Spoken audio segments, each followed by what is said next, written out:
Hello, this is Dr. Malcolm Ryder, parapsychologist. I'm currently not in the studio.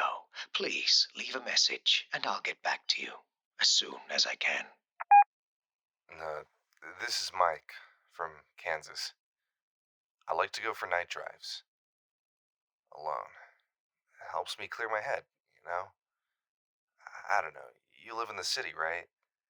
You probably don't know, don't get it.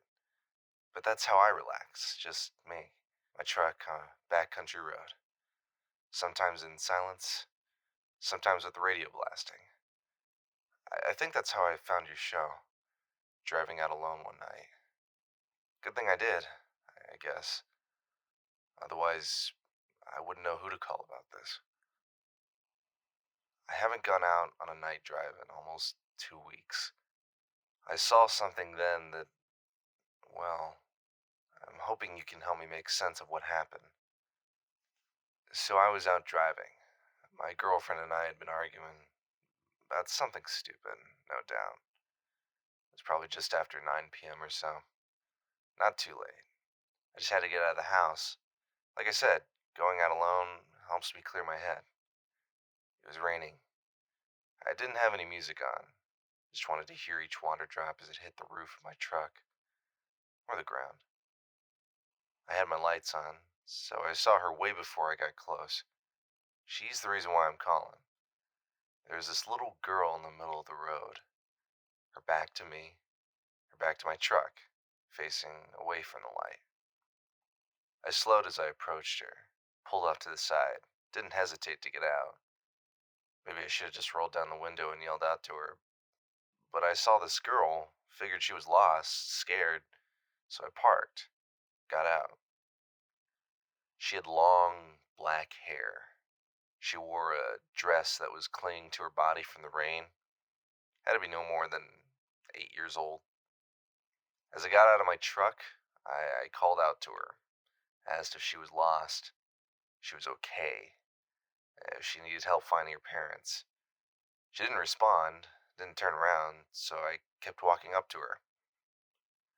As soon as I got close, she reached a hand behind her, like she was searching for me. I held my hand out and took hers. Wanted to let her know it was going to be all right. We'd get her home, find her parents, but as soon as I touched her, I felt a prick on my hand. It went cold. Not from the rain, not from her skin being clammy, nothing like that. I looked down at my hand. Holding on to me wasn't the hand of a little girl. No.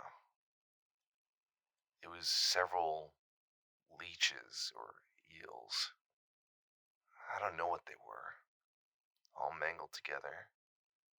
They resembled a hand, that's for sure, but only in the most abstract way.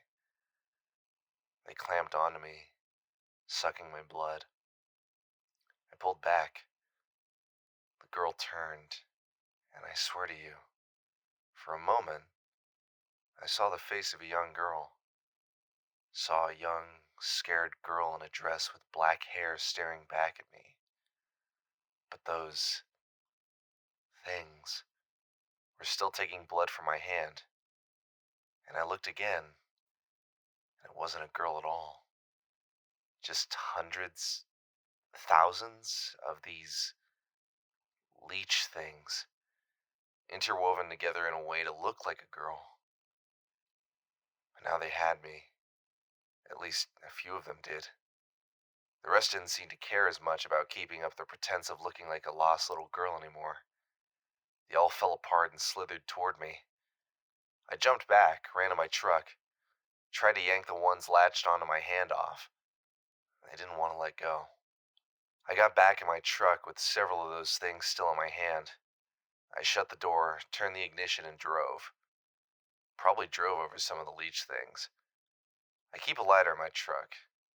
As I drove, the ones that were stuck to my hand, I burned them. Only way they'd come off.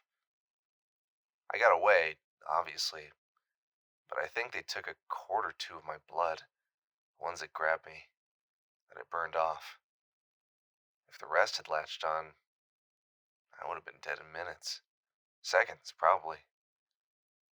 Dr. Ryder, What the hell were they? I'm terrified. Terrified to go out driving again. Terrified of the rain.